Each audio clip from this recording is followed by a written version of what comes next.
Hello everyone, once again welcome back to our YouTube channel nursing notes. और आज की इस क्लास के अंदर डिस्कस करेंगे नेजोगैस्ट्रिक ट्यूब फीडिंग के बारे में, यानी कि गावास के बारे में डिस्कस करेंगे। यह टॉपिक रिलेटेड है fundamental of nursing, medical and surgical nursing and paediatric nursing से regarding GNM nursing students, BSc nursing students and post basic nursing students के लिए है। इससे रिगार्डिंग आपका प्रोसीजर से रिगार्डिंग 5 नंबर का क्वेश्चन बन सकता है, या फिर आप जो क्लिनिकल फाइल बनाते हैं उसके अंदर भी इसका यूज कर सकते हैं एज अ प्रोसीजर। नेक्स्ट अप देखेंगे इंट्रोडक्शन। इसका इंट्रोडक्शन क्या है, यानी कि इसका परिचय क्या है। तो फर्स्ट पॉइंट है, it is also known as RT tube feeding. RT tube feeding का मतलब क्या होता है? आरटी मतलब होता है Ryle's tube feeding. Ryle's tube feeding को ही कहते हैं नेजोगैस्ट्रिक ट्यूब फीडिंग, और इसका एक और नाम होता है गावास। नेक्स्ट पॉइंट है, it is a introduction of the fluid through the NG tube will the client unable to had food orally. यानी कि जो क्लाइंट होता है, जो पेशेंट होता है, वो अनएबल होता है फूड को ओरली लेने में, और इस वजह से हम फूड को एनजी ट्यूब की सहायता से प्रोवाइड कराते हैं। नेक्स्ट पॉइंट है गावास। गावास का मतलब क्या होता है? यानी कि देना। Introduction of the fluid through the RT tube and NG tube. RT tube और एनजी ट्यूब का मतलब एक ही होता है। इसके अंदर जो फूड है या फिर जो फ्लूइड है, हम उसको पेशेंट को इंटेक कराते हैं। नेक्स्ट पॉइंट है लावास। लावास का मतलब क्या होता है? लेना। यानी कि जो स्टोमक में जो भी फ्लूइड है, जो कंटेन है, उसको हम बाहर निकालते हैं, यानी कि लेते हैं बाहर, इसलिए इसका नाम है lavage. Removal of the stomach content through the RT tube and NG tube. यानी कि स्टोमक के अंदर जो भी कंटेन है, हम उसको रिमूव करते हैं। किसकी सहायता से? आरटी ट्यूब और एनजी ट्यूब की सहायता से। It is a treatment of the choice of poisoning cases. Poisoning cases का एक ट्रीटमेंट ऑफ चॉइस होता है लावास। तो ये था इसका general introduction NG tube feeding का, या फिर कह सकते हैं nasogastric tube feeding. Next point है indication of RT tube feeding. यानी कि जो आरटी ट्यूब फीडिंग है वो कौन कौन सी कंडीशन में हम करते हैं। तो फर्स्ट वन है माउथ ट्रोमा। जो भी माउथ का ट्रोमा होगा, कोई भी एक्सीडेंटल केस हो गया माउथ का, उस कंडीशन में हम आरटी ट्यूब फीडिंग कराते हैं। नेक्स्ट पॉइंट है अनकॉन्शियस क्लाइंट। यानी कि अनकॉन्शियस जो पेशेंट है उसके अंदर हम आरटी ट्यूब फीडिंग कराते हैं। नेक्स्ट पॉइंट है डिफिकल्टी इन स्वॉलोइंग। यानी कि कोई पेशेंट है, उसको निगलने में, कुछ भी खाना खा रहा है तो उसको प्रॉब्लम हो रही है, तो उस कंडीशन में हम इसको आरटी ट्यूब फीडिंग कराते हैं। नेक्स्ट पॉइंट है आफ्टर इसोफेजियल और फूड पाइप सर्जरी। यानी कि कोई भी सर्जरी हो गई, जैसे कि इसोफेजियल या फिर फूड पाइप, दोनों एक ही होती है, इसकी यदि सर्जरी होती है तो उसके बाद भी हम आरटी ट्यूब फीडिंग कराते हैं। या फिर पेप्टिक अल्सर, अल्सरेशन हो जाते हैं, तो उस कंडीशन में भी हम गैस्ट्रिक ट्यूब फीडिंग कराते हैं। नेक्स्ट पॉइंट है टू फीडिंग। नेक्स्ट इसका इंडिकेशन है फीडिंग के लिए। नेक्स्ट पॉइंट है पॉइजनिंग केसेस। पॉइजनिंग केसेस के लिए इसका यूज करते हैं। नेक्स्ट पॉइंट है टू एस्पिरेट और irrigation stomach content after surgery. यानी कि आफ्टर सर्जरी ऐसे कंटेंट जिसके थ्रू एस्पिरेट हो सकता है या फिर इरिगेशन होता है, तो उस कंटेंट को हम आरटी ट्यूब फीडिंग के द्वारा प्रोवाइड कर सकते हैं।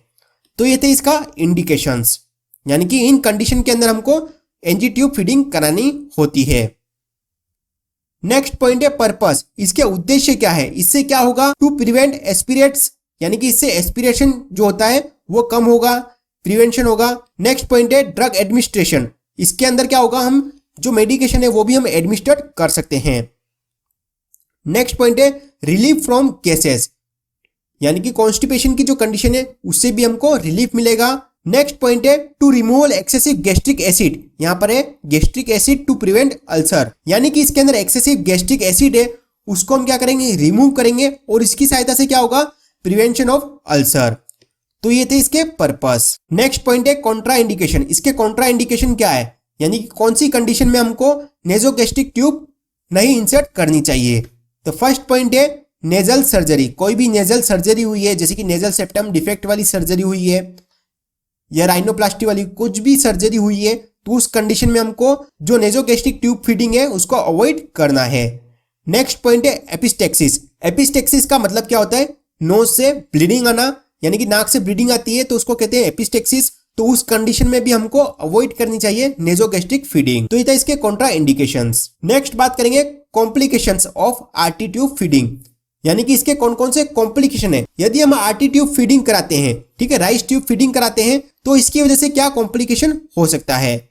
तो फर्स्ट पॉइंट है डायरिया, डायरिया हो सकता है इससे। नेक्स्ट पॉइंट है नोजिया एंड वॉमिटिंग हो सकती है, एस्पिरेशन भी हो सकता है। नेक्स्ट है एस्पिरेशन निमोनिया। तो ये हमारे कॉम्प्लिकेशन हो सकते हैं आरटी ट्यूब फीडिंग कराते हैं तब। तो अभी तक आपको समझ में आ गया होगा कि नेजोगैस्ट्रिक ट्यूब फीडिंग क्या होती है। जैसे कि इसकी डेफिनेशन या इसका इंट्रोडक्शन देखें तो फूड को हम इंट्रोड्यूस कराते हैं बाय द नेजोगैस्ट्रिक ट्यूब, उसको कहते हैं गावास। और स्टोमक से यदि कोई कंटेंट बाहर निकालते हैं, ठीक है, फ्लूइड वगैरह, तो उसको कहते हैं लावास। नेक्स्ट इंडिकेशंस, जैसे कि माउथ ट्रोमा हो गया, यदि कोई पेशेंट अनकॉन्शियस है उस कंडीशन में, डिफिकल्टी ऑफ सोलोइंग। नेक्स्ट कोई सर्जरी हुई है या फिर कोई इरिगेशन कंटेंट है, तो उस कंडीशन में हम आरटी ट्यूब फीडिंग कराते हैं। Purpose prevention of aspiration, relief from gases, drug administration और एक्सेसिव जो गैस्ट्रिक एसिड है उसको निकालने के लिए इसका यूज करते हैं। और इसका कॉन्ट्रा इंडिकेशन क्या हो गया, नेजल सर्जरी और एपिस्टेक्सिस। इन दो कंडीशन के अंदर नेजोगैस्ट्रिक ट्यूब को हम अवॉइड करते हैं। नेक्स्ट है कॉम्प्लिकेशन, यानी कि आरटी ट्यूब फीडिंग कराते हैं तो उसकी कॉम्प्लिकेशन क्या हो सकती है।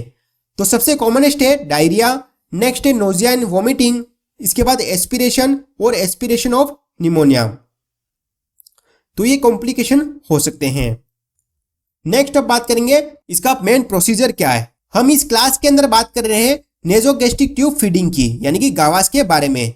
हम इस क्लास के अंदर ये नहीं देखेंगे कि इसको कैसे इंसर्ट करते हैं, हम सिर्फ और सिर्फ फीडिंग कराएंगे।